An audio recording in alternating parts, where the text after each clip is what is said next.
Hi everybody, welcome to Austin Business Babes. I'm Dana Minnie, your host, here today with Stinson, indie filmmaker extraordinaire, and we'll discover what else she does. Welcome, Cici. Thank you so much, Dana. I'm glad you could make it. Oh yeah, I'm so happy you picked me to be on here. Well, we've been talking about this for like half a year now, and yes, you were traveling and... Definitely, yeah, finally caught up. Finally caught up. Now, how did you get started in film? Well, let's see. I have been actually acting for about 9 years now, and I started writing a few years ago. But I still pretty much had my corporate gig, and all of a sudden I just continued to get bored every single day. And I decided to take my life into my own hands and quit and fully pursue my passion of filmmaking. And I had written a couple of shorts. I got together with a good friend of mine.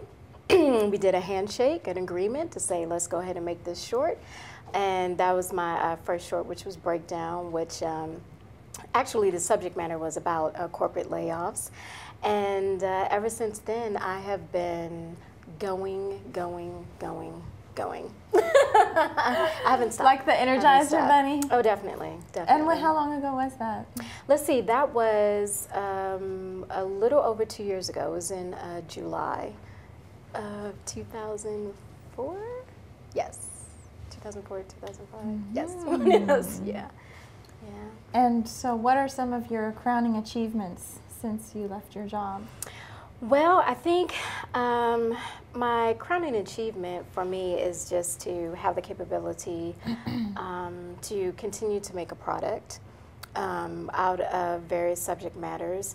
My proudest piece, I would say, is my children's short. It's called Hot Summer Days, and it's a 3-minute piece. It's I shot it on a Bolex camera, 60 millimeter, black and white film, and got a bunch of local children actors together, called up Amy's Ice Cream, the owners of Amy's Ice Cream, and asked if we could shoot there on a Sunday, if they wouldn't mind opening up the store early for us. Had no problem with that. Got the kids together and my dog.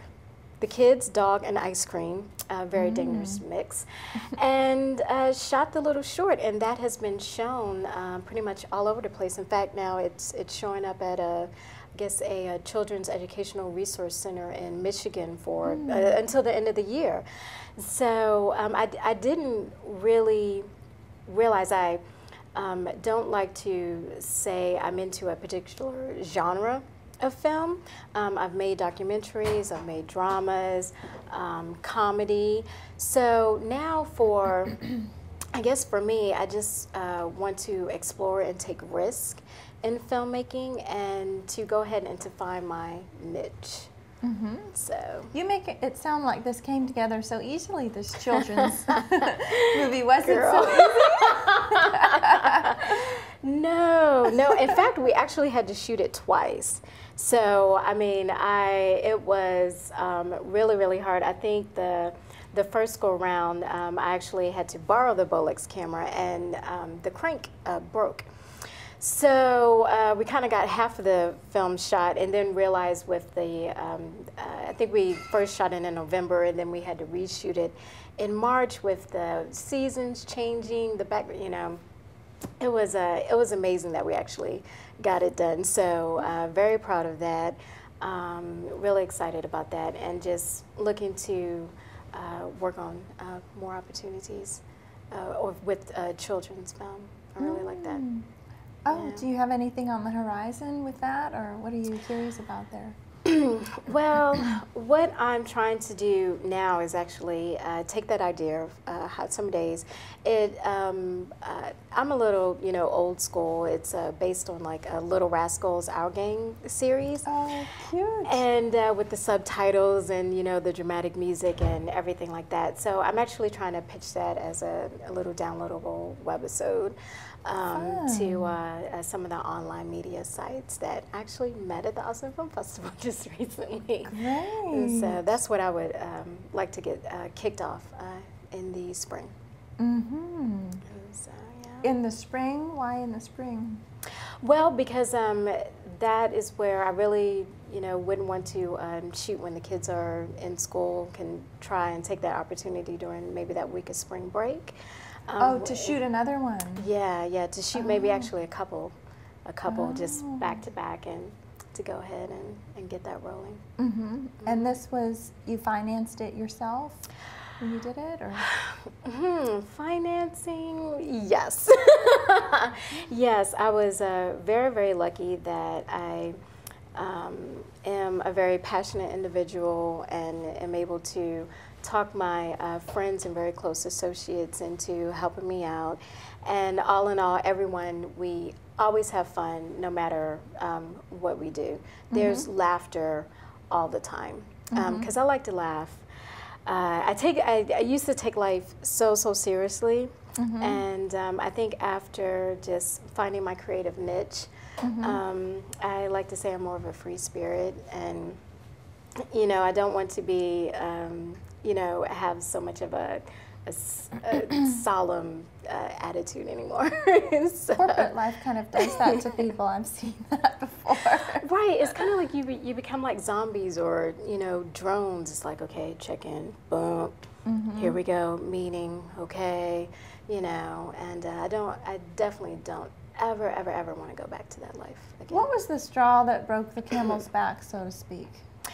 Yes, for me, it was actually the passing away of my father. He passed away in April, a little over 2 years ago.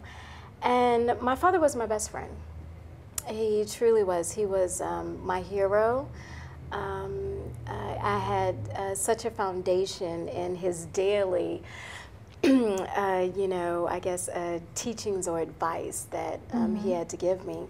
And so when he left, I was very, very surprised at how much of an impact he had in his community. I grew up in Baltimore, Maryland. So I really didn't realize that not only was he a father to me, but he was really the father of the community, whether it was Morgan State University, the university he graduated from. He was a member of a fraternity, and he actually did a lot of community services via the fraternity, and he was also very involved in his church.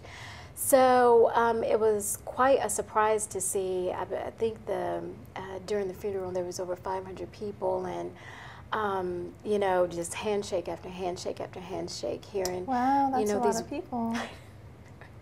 My dad, I don't know, we're kind of social people, so I just really didn't realize how, I guess, huge of a social person he was, and just to hear the plethora of stories that people had to say, I mean, it really, really touched me, because I'm just thinking, this is my dad, it's, they're not, your dad, how could he have had time to nurture and foster all of these relationships? So what I did, after that, it just really got my mind to thinking about how, if I go today, will I have had such a positive impact on the community? How can I touch people through a way that ignites my spirit?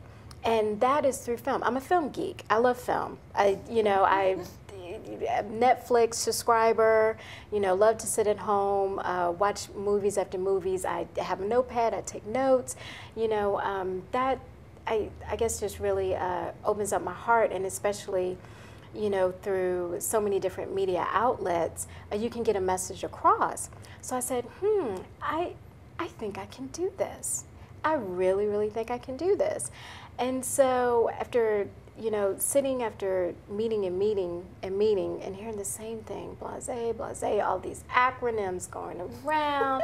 I'm like, yes, are we RTS? Okay, let's make up an acronym. And, it was just like, what are we doing? And I walked in, and I mean, it was a Monday morning. And I looked at my badge, and I looked at my laptop, and I was about to go to a meeting, and I just said, I am so done. I'm so done. I called up HR, and you know, so we, you know, had all, you know, all of these people, you know, like have a conference, you know, like, are you okay? You know, well, you know, we know that there's a death, and, you know, maybe you need to take some time off. And I said, no, I'm pretty much done. I'm tired. I'm going home. Here's my badge. Here's my laptop. I am walking out the door, and I'm not coming back. So I wanted to make that clear. And I did, and I've never ever looked back.